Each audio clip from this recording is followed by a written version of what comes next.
السلام علیکم ورحمۃ اللہ وبرکاتہ۔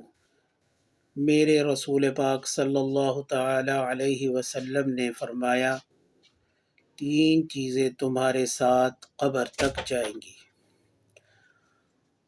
کچھ بھی نہیں جائے گا، نہ گاڑی جائے گی، نہ کوٹھی، نہ بنگلہ، نہ مال، نہ دولت، نہ سجن، نہ یاری، نہ دوستی۔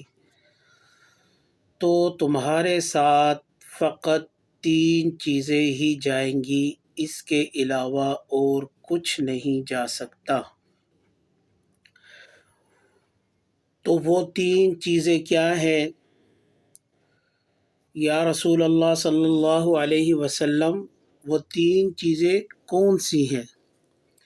نبی پاک صلی اللہ علیہ وسلم نے فرمایا، نمبر 1، علم نافع، اپنے